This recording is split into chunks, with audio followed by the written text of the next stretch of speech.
বর্বরতার নিশানা ইরানের বেসামরিক স্থাপনা, তেল ও পানি শোধনাগারে হামলা, লেবাননেও আঘাত, ইসরায়েলি ক্ষেপণাস্ত্র নিক্ষেপ, বাহরাইন কুয়েতেও আক্রমণ। 4 ঘন্টা 5 ঘন্টা ওয়েট করে যদি 2 লিটার তেল নিই, তা আমরা তো মনে করেন বাসা লাগাতে পারবো, যাইতে পারবো না। অনেকে দেখা যায় টাঙ্কি খালি করে আইসা আবার তেল নিতেছে। আমাদের যেটা স্টকে ছিল আমরা একদম সম্পূর্ণটা দিয়ে দিয়েছি। জ্বালানি নিয়ে শঙ্কায় লম্বা লাইন, পাম্পে পুলিশ, ডিপোতে সেনা মোতায়েন, জাহাজ আসায় হবে না সংকট, প্রভাব পড়বে না ঈদযাত্রায়, আপাতত দাম না বাড়াবে না সরকার। তেল ভরে মজুত করবেন, এটা ঠিক হবে না। তেলের অভাব নাই, কিন্তু রেশনিংটা চালু রাখতে হবে। জ্বালানি তেলের সংকট হতে পারে, এই আশঙ্কার থেকে ঈদযাত্রা ব্যাহত হওয়া অথবা টিকিটের দাম বেড়ে যাওয়ার এর কোনো সুযোগ নেই। দেখছিলেন প্রধান শিরোনাম। রাত 11টার সময় সঙ্গে আছি আমি গোলাম রাব্বি। এছাড়াও খেলাধুলার খবর নিয়ে খেলার সময়ে যুক্ত হবেন রাব্বি। আপনাকে ধন্যবাদ। বিশ্বের নানা প্রান্তের খেলাধুলার খবর জানিয়ে দেব আমি এস এম ইকবাল। এবার অন্যান্য শীর্ষ সংবাদ। ঈদের আগেই সরকারি ভাতা পাবেন ইমাম পুরোহিতরা। 14 মার্চ উদ্বোধন প্রধানমন্ত্রীর। মসজিদে 10,000, মন্দির গির্জা প্যাগোডায় 8,000 টাকা মিলবে উৎসব ভাতাও। গণতন্ত্রের অগ্রযাত্রায় অবদান রাখায় অদম্য নারীর সম্মাননা পেলেন বেগম জিয়া। গ্রহণ করলেন নাতনি জাইমা। নারীর ক্ষমতায়নে ভূমিকা রাখবে ফ্যামিলি কার্ড, বললেন রাষ্ট্রপতি। ভারতে আত্মগোপনেও রক্ষা হলো না ওসমান হাদির খুনিদের। বাংলাদেশের প্রতিরক্ষা গোয়েন্দা তথ্যে পশ্চিমবঙ্গে গ্রেফতার ফয়সাল ও আলমগীর, হস্তান্তর প্রক্রিয়া শুরু। এবং স্থলবন্দর দিয়ে পণ্য আমদানিতে নিষেধাজ্ঞা প্রত্যাহার নিয়ে ভারতের সঙ্গে আলোচনায় সরকার। চলমান মেগা প্রকল্পের ঋণ জটিলতার সমাধানের আশ্বাস নয়া দিল্লির।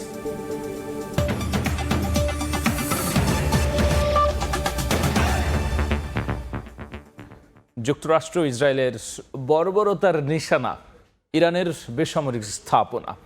তেহরানে বিমান হামলায় তেল ও পানি শোধনাগারে আগুন ধরে যায়। ইসরায়েলের বিভিন্ন শহরে ড্রোন ও ক্ষেপণাস্ত্র নিক্ষেপ করেছে ইরান।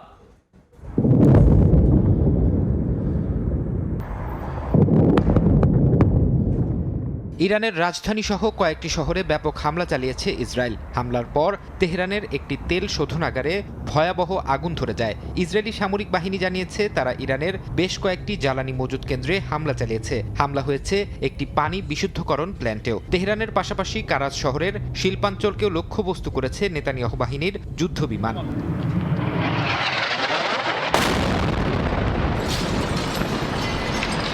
লেবানন জুড়েও আগ্রাসন চালাচ্ছে ইসরায়েলি সেনারা। বৈরুতে কুদস ফোর্সের লেবানন শাখার শীর্ষ কমান্ডারদের লক্ষ্য করে হামলার খবর পাওয়া গেছে। এছাড়া রাজধানীর একটি হোটেলে চালানো হামলায় কয়েকজন হতাহত হয়েছেন। জবাবে ইসরায়েলি ভূখণ্ড লক্ষ্য করে রকেট ছুড়েছে হিজবুল্লাহ। যুক্তরাষ্ট্র ইসরায়েলের আগ্রাসনের জবাব দিচ্ছে ইরান। রাত থেকে ঝাঁকে ঝাঁকে মিসাইল ছোড়া হয় ইসরায়েলের বিভিন্ন শহর লক্ষ্য করে। তেল আবিবের আকাশ প্রতিরক্ষা ব্যবস্থা কিছু হামলা প্রতিহত করলেও বেশ কয়েকটি ক্ষেপণাস্ত্র আঘাত হানে বিভিন্ন সামরিক অবকাঠামোতে। ইরানের সঙ্গে কোনো ধরনের সমঝোতা চান না বলে জানিয়েছেন মার্কিন প্রেসিডেন্ট ডোনাল্ড ট্রাম্প। বলেন, দেশটিতে এমন একজনকে ক্ষমতায় দেখতে চান যিনি ইরানকে আর যুদ্ধের পথে নেবেন না। সম্প্রতি ইরানের একটি স্কুলে চালানো হামলায় বহু হতাহতের ঘটনার দায় পুরোপুরি অস্বীকার করেন মার্কিন প্রেসিডেন্ট। ফারহাদ চৌধুরী, সময় সংবাদ। জ্বালানি সংকটের আশঙ্কায় পেট্রোল পাম্পগুলোতে যানবাহনের দীর্ঘ লাইন। অনেকেই অপেক্ষা করছেন রাত থেকে। তেল মিললেও চাহিদা অনুযায়ী না পাওয়ার অভিযোগ করেছেন অনেকে। পাম্পের প্রতিনিধিরা বলছেন শুক্র ও শনিবার ডিপো বন্ধ থাকায় সরবরাহ কিছুটা কম। এদিকে ডিপো নিরাপত্তায় সেনাবাহিনী এবং ফিলিং স্টেশনে পুলিশ মোতায়েনের সিদ্ধান্ত নিয়েছে সরকার। জ্বালানি তেল যেন এক সোনার হরিণ, যার জন্য দীর্ঘ যানবাহনের সারি। চালকদের কেউ অপেক্ষায় রাত 3টা থেকে, কেউ আবার সেহরি সেরেছেন গাড়িতেই। জ্বালানি তেলের জন্য অপেক্ষা করা রাজধানীর আসাদ গেটে অবস্থানরত শত শত চালকদের কণ্ঠে উঠে এলো এমন চিত্র। ওনারা আমাদেরকে আশ্বাস দিছে যে গাড়ি চলে গেছে তেল আনার জন্য, আসার পরে আপনারা থাকেন, তেল আবার দিব আমরা। 4 ঘন্টা 5 ঘন্টা ওয়েট করে যদি 2 লিটার তেল নিই, তা আমরা তো মনে করেন বাসা লাগাতে পারবো, যাইতে পারবো না। চালকদের অভিযোগ, তেল থাকা সত্ত্বেও মজুত করেছে পাম্প কর্তৃপক্ষ।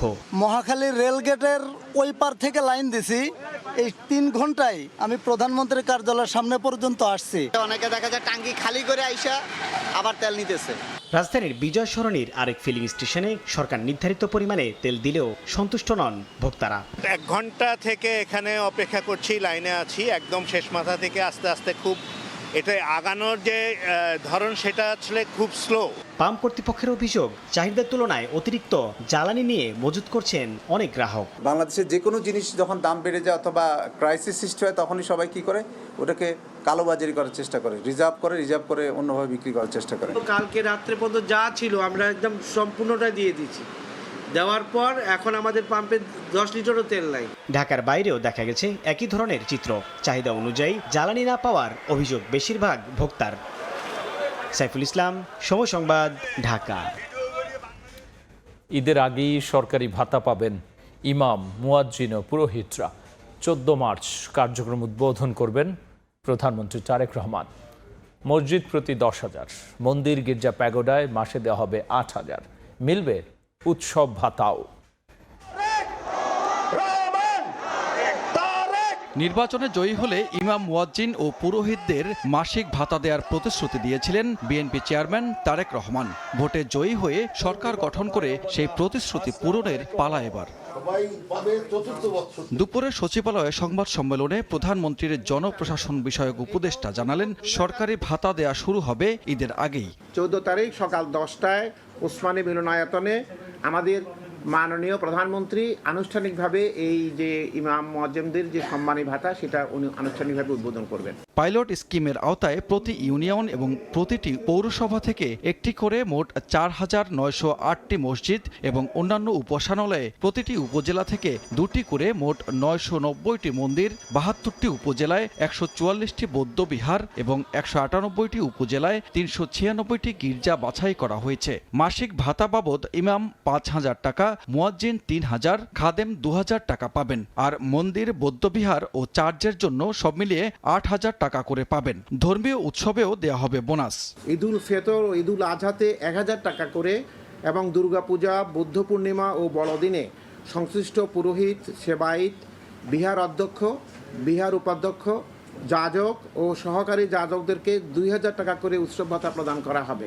এই সম্মানী দিতে চলতি অর্থ বছরে 27 কোটি 13 লাখ টাকা প্রয়োজন হবে। আর 4 বছরের মধ্যে দেশের সব উপাসনালয়ে এই প্রকল্পের আওতায় আনতে সরকারের খরচ হবে 4,400 কোটি টাকা।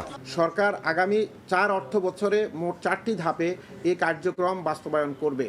স্বচ্ছতা নিশ্চিতে ব্যাংক অ্যাকাউন্টের মাধ্যমে ভাতা পরিশোধ করা হবে বলেও জানান ধর্মমন্ত্রী।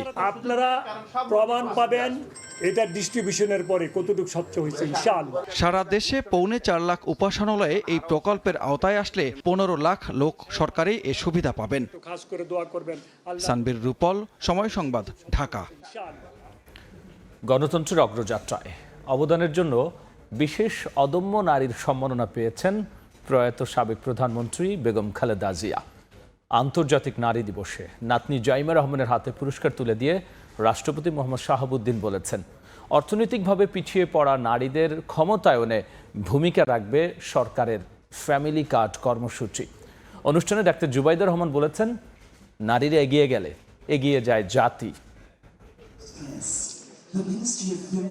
গণতন্ত্রের অগ্রযাত্রায় শ্রেষ্ঠ অদম্য নারীর সম্মাননা পেলেন প্রয়াত সাবেক প্রধানমন্ত্রী বেগম খালেদা জিয়া। রোববার সকালে উসমানী স্মৃতি মিলনায়তনে নারী দিবসের আয়োজনে তাকে এই সম্মাননায় ভূষিত করা হয়। রাষ্ট্রপতি মোহাম্মদ শাহাবুদ্দিনের কাছ থেকে খালেদা জিয়ার পক্ষে মরণোত্তর অদম্য নারীর পুরস্কার গ্রহণ করেন নাতনি ব্যারিস্টার জাইমা রহমান। একই সঙ্গে 5 ক্যাটাগরিতে 5 জন নারীকে পুরস্কৃত করা হয়।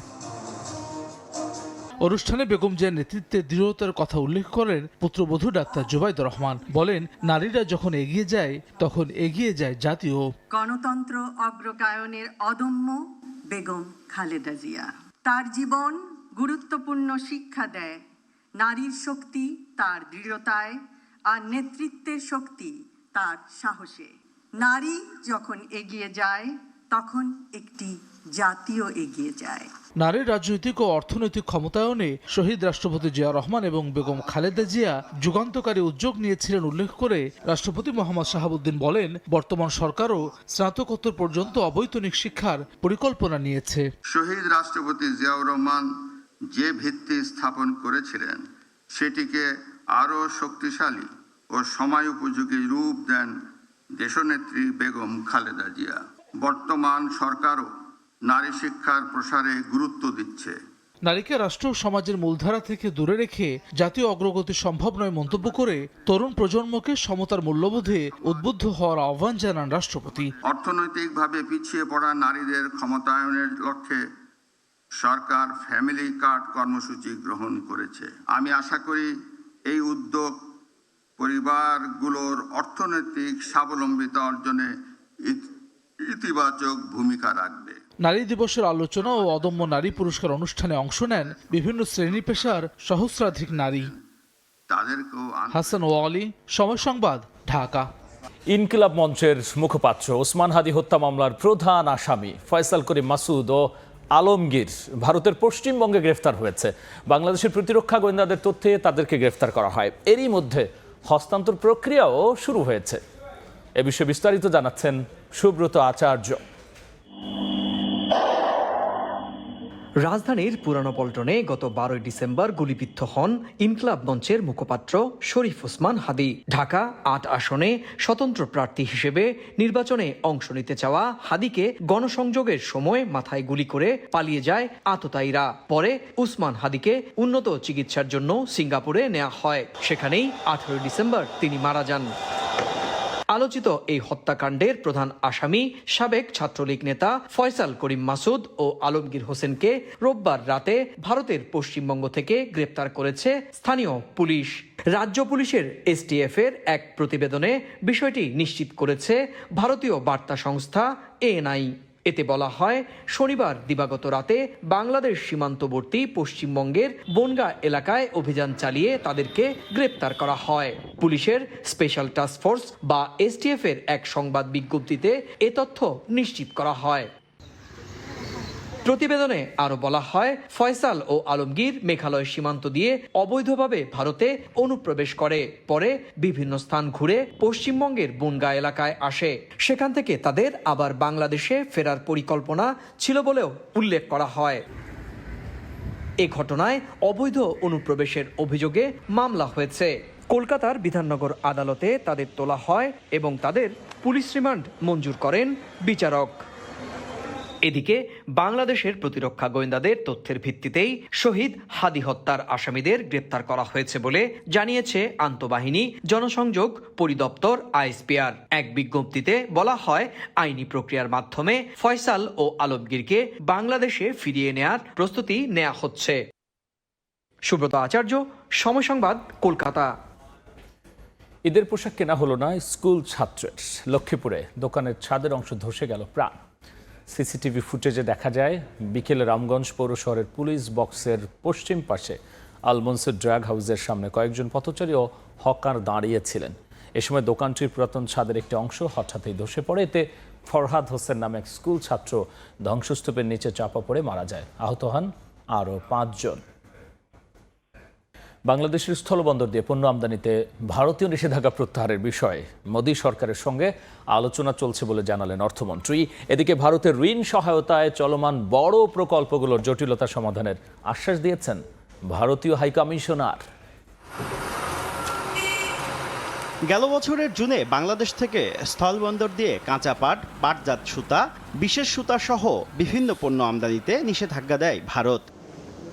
বর্তমান সরকার দায়িত্ব নেওয়ার পর দুদেশের মধ্যে আর্থিক খাতের সহযোগিতা জোরদার, বাণিজ্যিক সম্পর্ক সম্প্রসারণে রোববার সচিবালয়ে অর্থমন্ত্রীর সঙ্গে বৈঠকে বসেন ঢাকায় নিযুক্ত ভারতীয় হাই কমিশনার প্রণয় ভার্মা। বৈঠক শেষে তিনি জানান, দুদেশের বিদ্যমান যোগাযোগ ব্যবস্থা আরও কার্যকর করে বাণিজ্য বাড়ানোর ওপর গুরুত্ব দেওয়া হয়েছে। জানান, ভারতীয় ঋণে বাংলাদেশের চলমান প্রকল্পের ভবিষ্যৎ নিয়েও all the projects which are on the ground are moving forward satisfactorily. There are some teething issues that we are trying to resolve. That happens in big projects. ভারতীয় এই কূটনীতিকের সঙ্গে বৈঠক ফলপ্রসূ হয়েছে জানিয়ে অর্থমন্ত্রী বলছেন, স্থলবন্দর ব্যবহার করে পণ্য আমদানিতে থাকা বিদ্যমান নিষেধাজ্ঞা প্রত্যাহারের বিষয়ে ইতিবাচক সাড়া মিলেছে।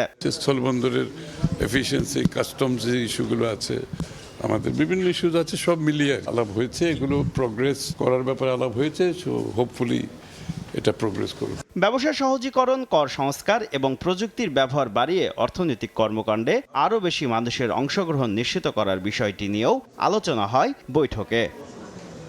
শুভ খান, সময় সংবাদ, ঢাকা। পুলিশের সামনে সচিবালয় এলাকায় মব তৈরি করে গণমাধ্যম কর্মীদের উপর হামলা হয়েছে। আহত হয়েছেন সময় সংবাদের বিশেষ প্রতিনিধি প্রসূন আশিস ও senior video journalist Aminur Rahman.